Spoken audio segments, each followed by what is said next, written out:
नमस्कार दोस्तों, मैं विजय कसाना डिजिटल फ्री शिक्षा के यूट्यूब चैनल पर आपका स्वागत करता हूं।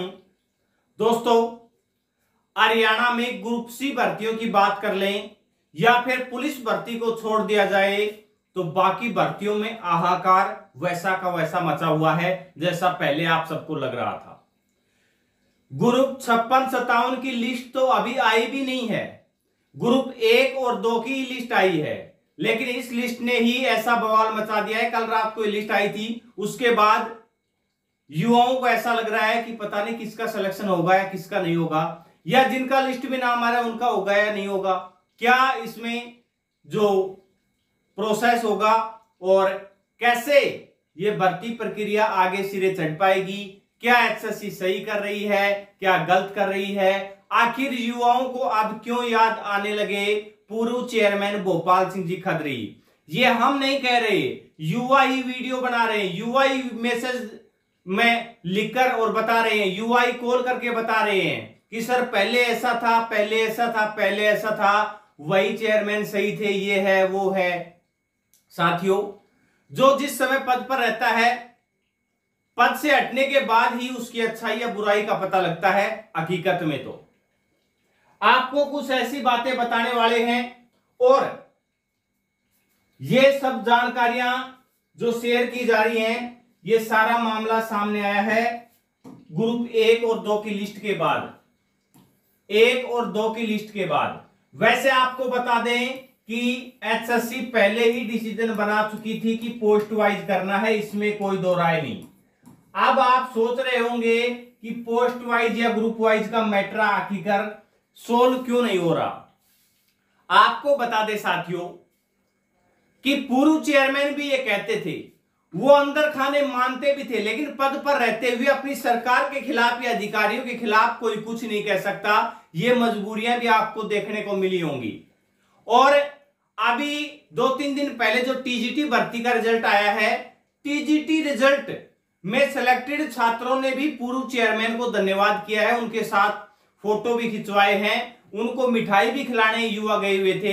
उसका सबसे बड़ा कारण था, उनके कहने का मतलब यह है कि जो हमारी भर्ती हुई है टीजीटी की, आप टीजीटी का रिजल्ट तो कोर्ट केस की वजह से नहीं निकाल पाए, और ये शब्द हमारे नहीं है, ये उन युवाओं के हैं जो टीजीटी में आप सिलेक्ट हुए हैं, जो उस समय रिजल्ट के लिए धरना दे रहे थे, उन युवाओं के शब्द हैं। उन्होंने कहा है कि आप रिजल्ट नहीं निकाल पाए क्योंकि बार बार जब चेयरमैन के पद से इस्तीफा दिया था तो भोपाल सिंह जी खत्री के एक ही शब्द थे कि मुझे अफसोस है कि मैं टीजीटी भर्ती का रिजल्ट नहीं निकाल पाया। तो साथियों, वो अफसोस इसलिए था कि कोर्ट केस की वजह से वो रिजल्ट तो नहीं आ पाया था, लेकिन अब टीजीटी वाले साथी धन्यवाद इसलिए दे रहे हैं कि आपकी वजह से, या आपने जो पारदर्शी तरीके से, बेहतर तरीके से इस भर्ती को सिरे चढ़ाया है, क्योंकि टीचर की भर्ती साथियों बहुत बड़ी पोस्ट है, छोटी पोस्ट नहीं है। तो आपने जो पारदर्शी तरीके से इस भर्ती का पूरा प्रोसेस किया था, रिजल्ट ही तो निकाला गया है। अब बाकी का प्रोसेस आपने बेहतर तरीके से किया, तभी रिजल्ट बेहतर आया है, वरना अगर पहले ही प्रोसेस सही नहीं था तो रिजल्ट कैसे बेहतर आता। अब बात करते हैं, आप सोच रहे होंगे बीच में किस मुद्दे पर आ गए। हम प्रशंसा करने की बात नहीं कर रहे, मैटर है पोस्ट वाइज और ग्रुप वाइज का। पॉलिसी में लिखा गया है post wise versus group wise. अब साथियों, इस पोस्ट वाइज को ग्रुप वाइज कैसे बनाया जाता है ये आपको पता है। ये बात आपको या हमको पता नहीं थी, या थी ये तो अलग विषय है, लेकिन अब इसको पोस्ट वाइज इस तरीके से बनाया गया है, बिल्कुल छलनी की तरह छान के। अब जो युवा उनमें छनकर आ रहे हैं, वो युवा तो काफी पोस्टों में एलिजिबल हो रहे हैं, लेकिन आपको बता दें उन युवाओं को भी एग्जाम तो एक ही देना है।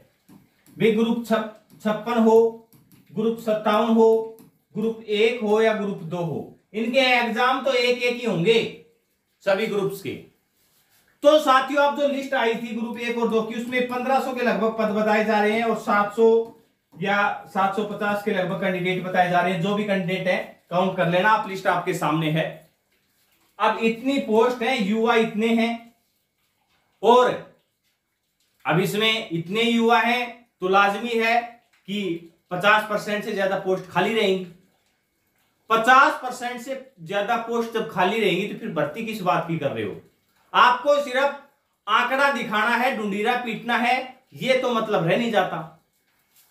अब इसमें यह है युवाओं के, बार बार हम ये पहले से कहते आ रहे हैं, किसी भी पद पर कोई व्यक्ति बैठता है तो उसको जनता के प्रति फ्रेंडली व्यवहार करना चाहिए। संविधान में भी नियम बदले जाते हैं लेकिन एचएसएससी की पॉलिसी में कुछ बदलाव नहीं हो सकता, ये ध्यान रख लेना। कमाल है। अब पूर्व चेयरमैन के पास जब ये पॉलिसी का मामला आया था कि भी 4 गुना ऐसे बुलाते हैं तो बार बार कैंडिडेट रिपीट होगा और फिर तो पोस्ट भी खाली रहेंगी या कंपटीशन भी ना के बराबर रह जाएगा, क्योंकि जो 700 कैंडिडेट अब इसमें एग्जाम में बैठे हैं उनका लगभग सिलेक्ट होना तय है। 100% तो नहीं कह सकते, क्योंकि जो 40% और 50% का क्राइटेरिया लगाया गया, ये नंबर इन कैंडिडेट्स को लेने ही होंगे, लेकिन 40% और 50% यानी कि क्वालिफाई करना लगभग आसान माना जाता है। और जब कोई युवा टॉपर है सीईटी में तो वो युवा इसमें 40-50 नंबर आराम से ले लेगा। इस वजह से इनका लगभग सिलेक्शन है वो आप 100% या 99% मान सकते हैं। लेकिन मुद्दा कहां अटका हुआ है कि जब पूर्व चेयरमैन के समक्ष ये बातें रखी गई थी कि सर अगर पोस्ट वाइज बुलाते हो तो कैंडिडेट रिपीट होता है, तो उन्होंने एक नया तरीका अपनाया था कि जो रेलवे में एक भर्ती में ये प्रोसेस अपनाया गया था कि कैंडिडेट रिपीट ना हो, यानी कि कैंडिडेट किसी भी हाल में अगर रिपीट नहीं होगा। अब साथियों इस भर्ती में भी अगर ये पोस्ट वाइज बुला लेते कि भी हम तो पोस्ट वाइज बुला रहे हैं लेकिन हमने कैंडिडेट को एक बार ही काउंट किया है, क्योंकि सीईटी की पॉलिसी में कहीं भी ये नहीं लिखा कि कैंडिडेट रिपीट होना चाहिए या कैंडिडेट को आप एक बार ही काउंट करिए, तो वो तो आयोग के पास खुद के पास अधिकार था कि वो बुला सकते थे। जैसा कि पुलिस भर्ती में है कि भाई उन्हें एग्जाम में 4 गुना चाहिए, फिजिकल में वो कितने गुना भी बुला सकते हैं, तो वो आयोग का खुद का अधिकार है। इसी तरह रिपीट कैंडिडेट को एक मानकर और ज्यादा कैंडिडेट्स को बुलाया जा सकता था। अगर रिपीट कैंडिडेट को एक मानते तो अपने आप ही ये मामला ग्रुप वाइज हो जाता, अपने आप ही हो जाता, आप अंदाजा लगा लेना, फिर ग्रुप वाइज ही हो जाएगा और उसमें ज्यादा युवाओं को एग्जाम देने का मौका भी मिल जाता। अब एचएससी को तो जैसे जेई में 1500 पोस्ट है तो इनको 1500 पद ही तो भरने हैं, अब उसमें कोई भी युवा लगे और जब कंपटीशन अच्छा रहेगा तो अच्छी बात है। जो बात पूर्व सीएम साहब कहा करते थे कि हमें क्रीम चाहिए तो क्रीम अपने आप मिल जाती भाई। अब जो टॉपर रहेंगे, अब तो आपने 1500 में से अगर आपको नौकरी ही 700 देनी है तो वो तो बात ही अलग है, क्योंकि पद खाली रहेंगे 56। ये तो अब जो रिपीट हो रहे हैं, कोई कैंडिडेट 10 बार, कोई 16 बार, कोई 15 बार, ये रिपीटिंग का मामला है। लेकिन 56-57 में आप देखना कितनी बार कैंडिडेट रिपीट होता है। ग्रुप 56 में आप ये देखना कैंडिडेट कितनी बार रिपीट होता है, क्योंकि एक क्वालिफिकेशन की यानी ग्रेजुएशन की अगर ग्रुप 56 की बात करें तो ग्रेजुएशन की क्वालिफिकेशन में बहुत ज्यादा कैंडिडेट रिपीट होने वाले हैं। 57 की बात करें तो लगभग प्लस 2 पास सभी कैंडिडेट हैं, तो फिर 57 वाली क्वालिफिकेशन तो सभी के पास मिलेगी, तो उसमें तो हर कैटेगरी में एक ही कैंडिडेट रिपीट होगा, बस वो पोस्टों का फर्क देख लीजिएगा। इसीलिए युवा कह रहे हैं कि अगर रिपीट कैंडिडेट को एक मान लिया जाए तो सभी प्रॉब्लम का सॉल्यूशन है और पॉलिसी के तहत भर्ती भी हो जाएगी। वो ऐसे क्यों कहते हैं कि हम ग्रुप वाइज ले रहे हैं, ऐसे कहीं हमने तो पोस्ट वाइज लिया है लेकिन एक कैंडिडेट को रिपीट कैंडिडेट को हमने एक ही मान लिया है, उसको अलग अलग जगह काउंट नहीं किया है, बात खत्म।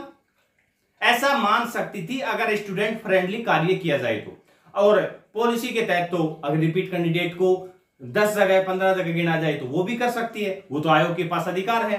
लेकिन अब करना क्या है वो तो आयोग तय करेगा। आयोग ने तय किया है कि एक कैंडिडेट को 15 जगह आ रहा है तो 15 जगह काउंट कीजिए। इसीलिए पूर्व चेयरमैन युवाओं को याद आ रहे हैं कि उन्होंने रिपीट कैंडिडेट को बार बार जगह काउंट नहीं किया था। अब सही वो है या ये है, ये तो आप ही तय कर सकते हैं कब क्या कहते हैं, इसके बारे में क्या कहा जा सकता है। लेकिन अब आपको बता दें 56-57 की एग्जाम डेट भी दे दी गई है, ग्रुप 1 और 2 की भी एग्जाम डेट दे दी गई है, और एग्जाम जो साथी कह रहे हैं कि इनमें होगा या नहीं होगा इन एग्जाम डेट में, एग्जाम इनमें हो या अगली में हो, एग्जाम अगस्त में ही होने हैं। सभी भर्तियों के एग्जाम अगस्त में होंगे, पुलिस भर्ती के एग्जाम भी अगस्त में ही होने वाले हैं। पुलिस का भी एग्जाम अगस्त में ही होगा, पुलिस भर्ती का भी। तो साथियों, आपको क्या लगता है, ग्रुप 56-57 का मामला भी ऐसे ही पेचीदा या उसमें भी पेच फंसने वाले हैं? क्योंकि अगले 1-2 दिन में लिस्ट 56-57 की भी आने वाली है, एग्जाम डेट तो आ चुकी है। तो 56-57 वालों को तो क्लियर इससे जेई वाले लिस्ट से ही हो गया कि होना क्या है। अब देखते हैं, आने वाले समय तय करता है कि आयोग किस प्रकार से आगे का प्रोसेस बढ़ाता है। ये टेंटेटिव एग्जाम डेट दी गई है, लेकिन टेंटेटिव को आप सही एग्जाम डेट मानकर तैयारी करें, वो आपके लिए बेहतर होगा। और तैयारी सभी युवा रखें। ऐसे ही भर्तियों से रिलेटेड जो भी अपडेट होंगे वो आप तक पहुंचाते रहेंगे। अपना कीमती समय देने के लिए बहुत बहुत धन्यवाद।